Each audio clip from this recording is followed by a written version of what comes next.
ओम गणेशाय नमः। तो मित्रों, आज बात करेंगे हम सूर्य भगवान की, सूर्य देवता की, सूर्य गुरु ग्रह।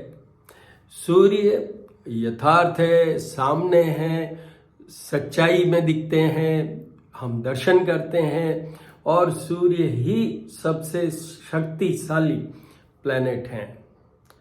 सूर्य से हम मेनली क्या देखते हैं? सबसे पहले हेल्दीनेस, आरोग्यता।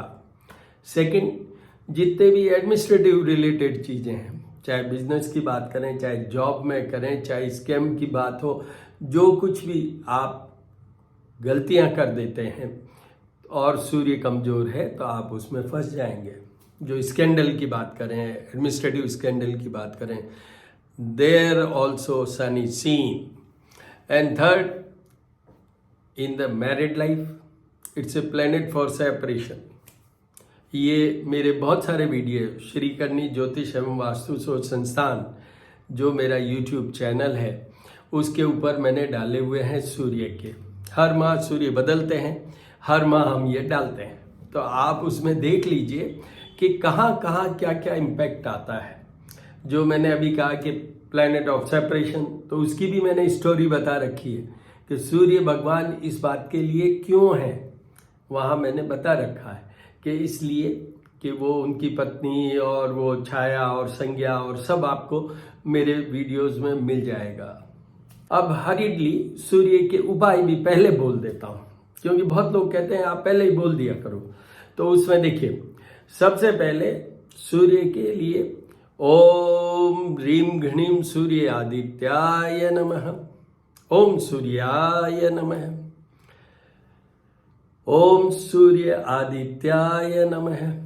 इनका मंत्र है पौराणिक मंत्र, जबाकुसुम शंकासम काश्यपेयम आदित्यम तमो हरिसर्पापग्नम प्रणतो अस्मि दिवाकरम, प्रणतो अस्मि दिवाकरम।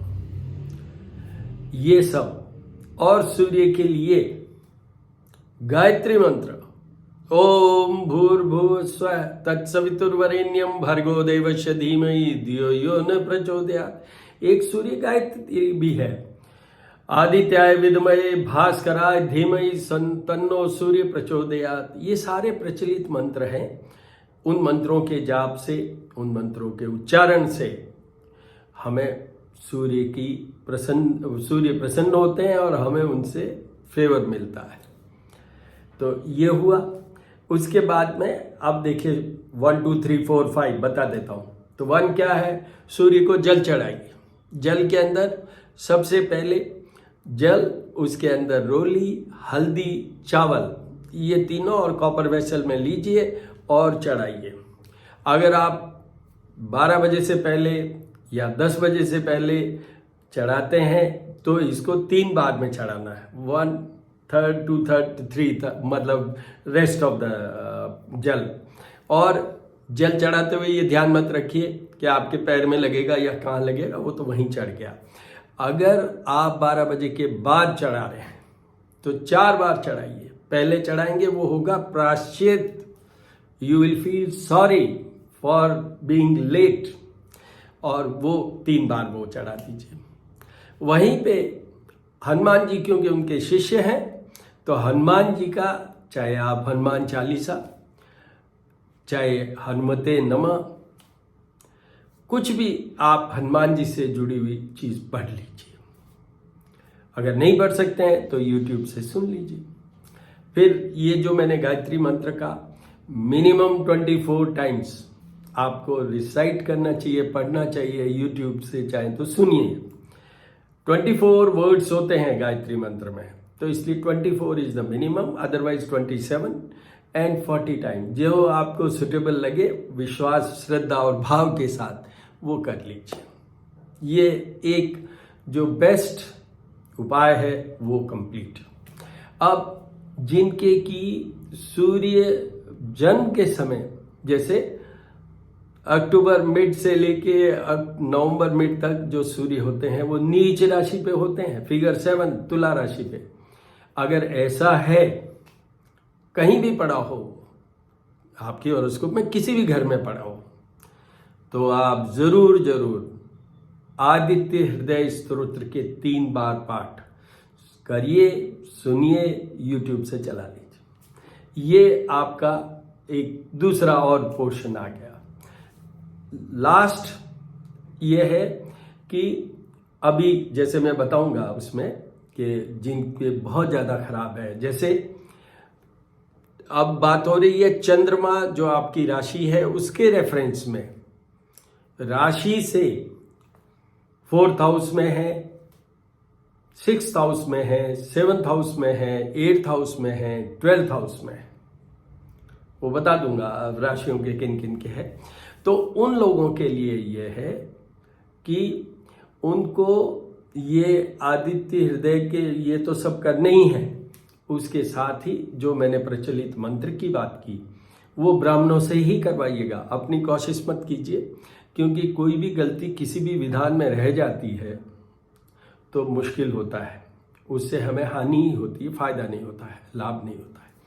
एक याद और रखिए, जब भी आप कोई भी पूजा का विधान करें तो लास्ट में हाथ जोड़ के क्षमा प्रार्थना कर लीजिए, मंत्रहीनम क्रियाहीनम, इस तरीके से, और नहीं तो सीधे वर्ड्स कि मेरे से कोई त्रुटि हुई हो, गलती हुई हो तो मैं क्षमा प्रार्थी हूँ। इस तरीके से भगवान को भी हमें रिक्वेस्ट कर लेनी चाहिए। तो ये हो गया। तो वो प्रचलित मंत्र वाले भी जाप और पूजा हमें ब्राह्मण से करवा लेने चाहिए।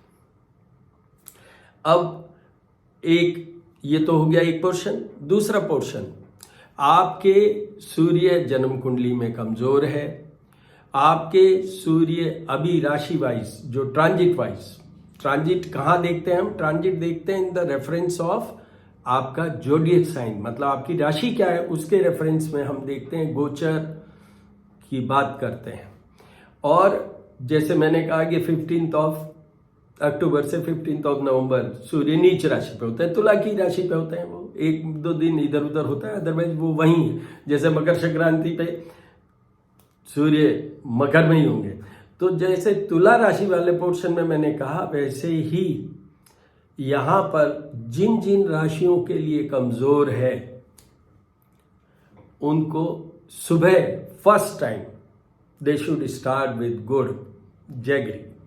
अपना गुड़ खा के, भगवान का स्मरण करके, ये जल चढ़ा के, पूजा करके, फिर जब भोजन, breakfast, what ever it is, गुड़ से, ये आपके उपाय कंप्लीट हो गए। बाकी भी हैं बहुत से उपाय, बट ये जो मोस्ट इंपॉर्टेंट है। तो ये जो प्रचलित मंत्र वाली मैंने बात की है वो उसमें कॉस्ट आएगी, क्योंकि ब्राह्मणों से करवाना होगा। पर आपको ये बता दूं, वो सेकंड बेस्ट है। फर्स्ट बेस्ट कौन सा है? वो जल चढ़ाना, गायत्री मंत्र, आदित्य हृदय, हनुमान चालीसा, वो सब फर्स्ट बेस्ट है। और इन दोनों का इम्पैक्ट, इफेक्ट, रिजल्ट सिर्फ आप पे डिपेंड करेगा। पहले ये जो भी करें आप, अपनी gut feeling, heart feeling, mind feeling, जो भी है, फिक्स अप योरसेल्फ फर्स्ट कि मैं ये करने जा रहा हूं, मैं पूरे अपने भाव, आपके श्रद्धा रखते हुए, प्रभु मैं आपका हूं और मैं ये कर रहा हूं। कई बार तो हमें ये भी कर लेना चाहिए कि प्रभु एक रिक्वेस्ट और है, क्षमा प्रार्थना तो मैं लास्ट में करूंगा, पर जो ये मैं पूजा विधान कर रहा हूं इसकी भी मुझे आप सफलता का आशीर्वाद दीजिए। ये मेरा जो पूजा का विधान है ये परिणाम दे, रिजल्ट दे, अच्छा परिणाम दे, उसके लिए भी हम आपसे रिक्वेस्ट करते हैं। ये आप कर लीजिए। अब आ जाइए राशियों की बात कर लेते हैं। तो देखिए, मेष राशि, पहली राशि, यहां पर एक छोटा सा ब्रीफ और कर देता हूं। ये सूर्य 14 अप्रैल को बदल रहे हैं, अपनी उच्च राशि मेष राशि पे आ रहे हैं, जहां ऑलरेडी राहु और बुध हैं, और ये उस मेष राशि में रहेंगे। 15 मई को ये वृषभ राशि, जो नेक्स्ट राशि है, उसमें जाएंगे। इस बार मैं अभी आपको बता दूंगा, आगे आगे जैसे वीडियो डालेंगे उसमें बता दूंगा। इस बार मैंने बुध का जब डाला है उसमें ये बोला है मैंने, श्री करनी ज्योतिषम वास्तु शोध संस्थान जो मेरा यूट्यूब है उस पर देख लीजिए। उस पर मैं बोला हूं कि 6 प्लैनेट्स एक ही राशि को प्रभावित करेंगे। मतलब एक राशि के डिफरेंट राशियों के रिजल्ट क्या होंगे वो तो अलग है, पर यहाँ एक राशि पे उनका प्रभाव होगा। 4 ग्रह तो डायरेक्ट उसमें प्लेस होंगे। कौन से? राहु बुध अभी है, 14 को ये आ जाएंगे सूर्य। उसके बाद में 21 मतलब 22 अप्रैल को गुरु आ जाएंगे। शनि का अभी भी एस्पेक्ट है, मंगल का अभी भी एक्सचेंज है। तो ये अल्टीमेटली 22 अप्रैल को तो 6 planets will be giving a full effect on that particular राशि। और उस राशि से किसके रेफरेंस में कौन सा, किससे आपकी राशि से, मान लो जैसे कन्या राशि है तो उससे 8th हाउस में होगा वो, तो उस तरीके से फिर वो इम्पैक्ट इफेक्ट भी उनका आएगा। मैं उसका अलग वीडियो बनाऊंगा after every planet is settled in that, मतलब 22 अप्रैल के बाद बनाऊंगा, जिसमें वो 6 प्लैनेट्स का एक साथ बोलूंगा मैं, impact and effect on each and every राशि। And I will try to do not only राशि but I will try to do on specific star, मतलब किस नक्षत्र, राशि पे नक्षत्र होते हैं मतलब 3 नक्षत्र होते ही हैं हर राशि में, तो उन एक राशि पे ये नक्षत्र है तो ये इम्पैक्ट है, ये नक्षत्र है तो ये इम्पैक्ट है, ये नक्षत्र है तो ये इम्पैक्ट है। इस तरीके से भी कोशिश करूंगा। पर ये 6 वाला इम्पैक्ट इफेक्ट तो जरूर आपको मैं बताऊंगा। नेक्स्ट जैसे वीडियो मैं बनाऊंगा तो वो ये इसका होगा जब ये अपना बृहस्पति बदलेंगे जब। तो आज की डेट में, मतलब आज की डेट मीन्स 14 अप्रैल को राहु बुध और सूर्य ये कंबाइंड रहेंगे तीनों, और इन पे शनि का एस्पेक्ट और मंगल का एक्सचेंज ये भी साथ में रहेगा। तो अब अपन आ जाते हैं राशियों पे। मेष राशि से बात करते हैं। मेष राशि के ये स्वयं की राशि पे आए हैं, उनका लेवल ऑफ कॉन्फिडेंस, उनमें थोड़ा सा ईगो, क्योंकि सूर्य उच्च राशि पे है यहाँ पर, तो ईगो, और फिर साथ में राहु है तो ग्रहण दोष भी है, तो वो राहु आपको ईगो को नेगेटिव अप्रोच में ले आएगा, आपको घमंड हो जाएगा, आई एम दिस, तो उस पर थोड़ा कंट्रोल कीजिएगा। बाकी आपकी जॉब की बात करें, आपके जितने भी मैंने तीनों चीजें कही है एक्सेप्ट पार्टनर के साथ, क्योंकि 7th हाउस सामने है वो पार्टनर का है, उसमें सूर्य का प्रभाव जाएगा राहु और बुध के साथ, तो वो तकलीफ देगा। तो इसलिए आपको थोड़ा सा ये जल चढ़ाने वाला जो पोर्शन है उसके उपाय कर लीजिए, otherwise you will definitely enjoy the benefit results of sun throughout this complete month. उसके बाद में आइए वृषभ राशि के, तो ये 12th हाउस में आएंगे। 12th house is house of losses of money, over expenditure, losses of body also means sickness. तो उनको पहले अपने पैसे का ध्यान रखना है, धन का ध्यान रखना है, एक्सपेंडिचर का ध्यान रखना है, फिर उसके बाद में अपनी हेल्थ का ध्यान रखना है। मेन इश्यू हेल्थ का ध्यान रखना है। 3rd, वो बेडरूम प्लेजर का भी हाउस है, शयन कक्ष का सुख, वहां से देखते हैं। तो अपने और अपने जितने भी रिलेशनशिप हैं, मतलब पार्टनर या अदरवाइज आप डेटिंग या जो भी, मतलब कोई एंगेज हैं या वो जो भी, उनमें भी ध्यान रखिएगा। इनको सूर्य के जितने उपाय मैंने बताए हैं वो सब करवा लीजिए, वो सब कीजिए, और फुल श्रद्धा भाव उसके समर्पण के साथ कीजिएगा। उसके बाद आइए मिथुन राशि के ये 11th हाउस में आएंगे, house of profit, they will enjoy, क्योंकि एक तो वो राहु साथ में है, ग्रहण दोष हुआ तो क्या हुआ, राहु एक ही घर में सबसे अच्छा रिजल्ट देता है, वो है 11th हाउस में। अगर आपकी हॉरोस्कोप जब आप जन्मे थे उसमें भी प्लेसमेंट है तो भी, और अभी राशि जैसे कि ये मिथुन राशि के, अब ये जब मेष राशि का सूर्य है तो उनके 11th हाउस में आता है राशि के रेफरेंस में, तो वो बेस्ट माना जाता है। तो वो हो गया, सूर्य भी बहुत बेस्ट माना जाता है, तो इसलिए वहां पर उनको प्रॉफिटेबिलिटी, उनका स्टेटस, नेम, फेम, क्योंकि सूर्य ये भी देते हैं, स्टेटस भी देते हैं, नेम फेम भी देते हैं, इन सब में फायदा होगा। उनको उपाय आप चाहो तो थोड़ा शुभ करने के लिए ये कर लो कि सुबह आप गुड़ खा के अपना शुरू कीजिए, उसके बाद आइए कर्क राशि। कर्क राशि के ये 10th हाउस में आएंगे, तो सूर्य के लिए 10th हाउस में भी अच्छा माना जाता है। वहां पर जॉब का देखिए, करियर का देखिए, बिजनेस का देखिए, उन सब में आपको फायदा होगा, उन सब में फायदा होगा। सामने मदर का घर है, मदर को थोड़ा कष्ट हो सकता है on account of our health, और सामने 4th हाउस ऑफ प्रॉपर्टी भी है, तो वो भी थोड़ा बहुत हो सकता है, बट बेसिकली उनको भी कोई चिंता की बात नहीं है। वो ये सूर्य को जल चढ़ाने वाला और ये कर ले बहुत है। वैसे भी हम हमारे धार्मिकता में जाएं तो सूर्य को जो यथार्थ है हमारे सामने है, दर्शन हो सकते हैं, उनको जल तो चढ़ाना ही चाहिए हर एक को, daily and through out their life. पर चलिए, ये कर्क राशि के। उसके बाद आइए सिंह राशि। सिंह राशि की आएंगे भाग्य भवन में, पिता के भवन में, भाग्य के भवन में। वैसे जो मैंने कर्क राशि वालों को बोला था वो 10th हाउस भी पिता के लिए है, तो कर्क राशि में एक चीज और ऐड हो सकती है, वो ये है कि अगर बच्चे हैं आप, तो आपके फादर को फायदा हो सकता है, वो भी प्रमोशन वगैरह हो सकता है, उनका जॉब से रिलेटेड कोई फायदा, इंपॉर्टेंट पोस्टिंग हो सकती है। अब आइए सिंह राशि के ये धर्म भाव में 9th भाग्य, कुछ भी कहिए, उस घर में आएंगे, पिता के लिए भी फायदा करेंगे, और आपके उच्च का सूर्य भाग्य भवन में, तो आपका भाग्य निश्चित रूप से बढ़ेगा।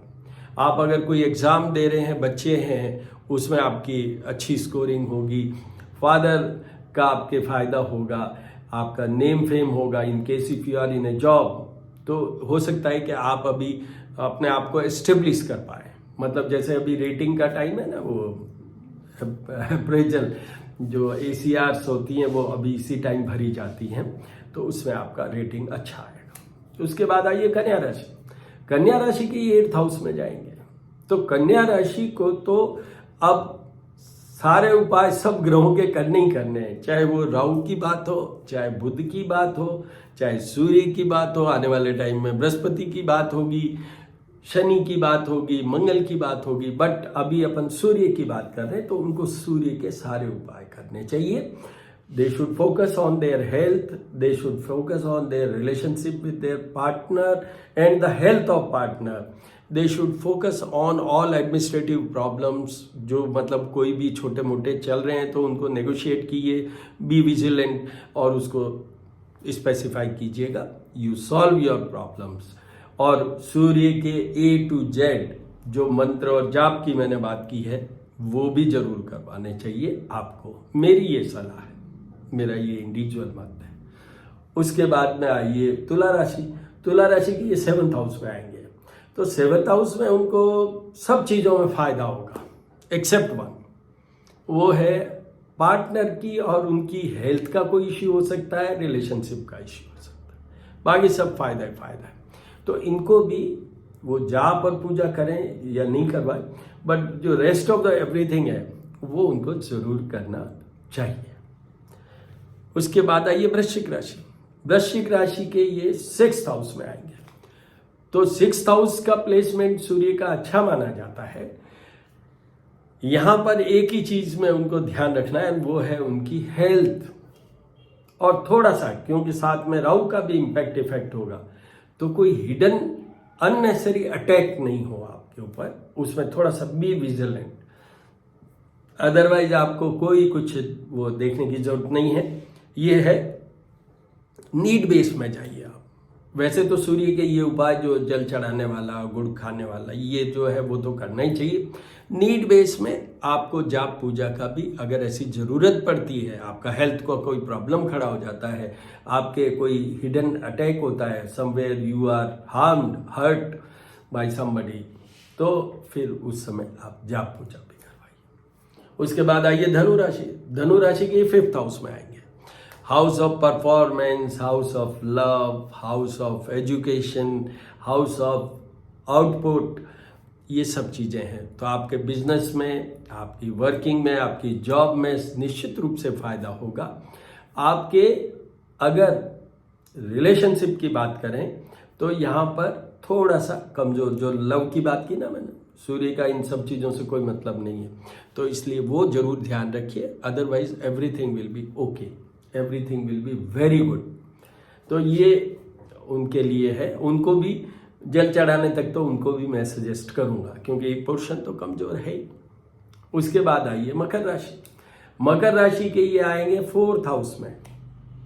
4th house is house of happiness, सुख स्थान, माँ का स्थान, प्रॉपर्टी का, मूवेबल और इमूवेबल, और सामने हाउस ऑफ जॉब, कैरियर। तो उसमें आने से मदर का ध्यान रखिए, उनकी हेल्थ का ध्यान रखिए। आपके ये सूर्य है ना, ये सुख वाला प्लेनेट नहीं है, दुख वाला भी नहीं है, जैसे शनिदेव है वैसे सूर्यदेव नहीं है, बट स्टिल इनका जो कंटेंट है इनका वो इतना ज़्यादा सुख का नहीं है, तो उनको थोड़ा सा दे में feel something different than happiness. तो अपने मूड को एलिवेट करके रखिए। आप कॉन्फिडेंट होंगे यहाँ पर, तो आप अपने आप को ठीक रखेंगे तो सब ठीक होता चला जाएगा। जॉब में फायदा होगा, पक्का पक्का समझ लीजिए आप। उनको भी सारे उपाय करने हैं, सिवाय वो जो मंत्र वाले हैं, मंत्र वाले नीड बेस रखिए। आपके मदर की कोई प्रॉब्लम है, हेल्थ इश्यूज है, आपके एडमिनिस्ट्रेशन में कुछ हल्का सा इश्यू आ जाता है, तो फिर वो प्रचलित मंत्र के जाप पूजा करवाइए, अदरवाइज नॉट रिक्वायर्ड। उसके बाद में आइए कुंभ राशि के। कुंभ राशि में 3rd हाउस में आएंगे, which is again a very favourable position of sun. तो उनका नेम फेम लीजिए, उनकी जॉब का प्रोफाइल लीजिए, उनका स्टेटस लीजिए, प्रमोशन की बात कीजिए, ट्रैवल की बात कीजिए, ट्रैवल विद रिजल्ट्स की बात कीजिए, ये सब चीज़ों के लिए फेवरेबल है। उनको जल चढ़ाने वाला तो मैं हर एक को ही बता रहा हूँ, वो कर लीजिए, and that's all, nothing is required for them. कुंभ राशि वालों को कोई विशेष वैसे ज़रूरत नहीं है। उसके बाद आइए मीन राशि में। मीन राशि में ये आएंगे 2nd house, house of communication, house of money, wealth, prosperity. 2 और ये मार्ग स्थान होता है, एक 7th हाउस मार्ग स्थान होता है, एक यहाँ भी होता है। तो दोनों घरों में, जैसे जो 7th हाउस मैंने बोला है वहाँ, वो बोला है मैंने तुला राशि के लिए, और यहाँ पर अब मैं बोल रहा हूँ मीन राशि के लिए, वो 2nd हाउस में है। तो इन दोनों को अपनी हेल्थ के लिए, हेल्थ का एक तो ध्यान रखना है। अगर हेल्थ का कुछ होता है तो फिर तो जाप और पूजा मंत्रों तक की जाना चाहिए, बट अदरवाइज इनको वही जल वाली बात और आदित्य हृदय स्तोत्र वाली बात। आदित्य हृदय स्तोत्र mainly basically what that mean, ये जब श्री राम और रावण का युद्ध हो रहा था तो he was feeling slightly weak, तो आदित्य हृदय अगस्त ऋषि फिर ये मंत्र दिया उनका, उन्होंने 3 बार ये जाप और पूजा हुई, उसके बाद में ही कुट किल रावण। तो आपको जहां भी ये लगे, मैं मीन राशि की बात कर रहा हूं, मैं तुला राशि की भी बात कर रहा हूं, मैं कन्या राशि की भी बात कर रहा हूं, मैं वृषभ राशि की भी बात कर रहा हूं, मैं मकर राशि की भी बात कर रहा हूं, जहां आपको लगे you are feeling as if sinking या वीकनेस इज और you lose your confidence level, आप ये जरूर आदित्य हृदय का पाठ तो बिना सोचे समझे 3 बार करिए, सुनिए, पढ़िए, और नहीं तो फिर ये YouTube से सुन लीजिए। मेरा जो मेन ये ग्रहों का जो कुछ भी है वो तो मैं डालता हूँ श्री करनी ज्योतिष एवं वास्तु शोध संस्थान, मेरा जो YouTube चैनल है। मेरी डॉटर है तुषार चारण, उनका अबंडेंस एंड ग्रेस है, उस पर डालते हैं। और जो मैं डेली पूजा करता हूँ उस पूजा के साथ में कुछ और कुछ ज्योतिष की मैं टिप जरूर डेली देता हूँ। वो है एस्ट्रोपामिस्ट हनुमान, वो इंस्टा पे आपको मिलेगा, तो आप जरूर देखिए। हमारे चैनल को सब्सक्राइब कीजिए, हमें थप्पी दीजिए, सब अच्छा करिए, और सूर्यदेव आपका सब कुछ अच्छा करेंगे। ओम ह्रीं घणीं सूर्यादित्याय नमः।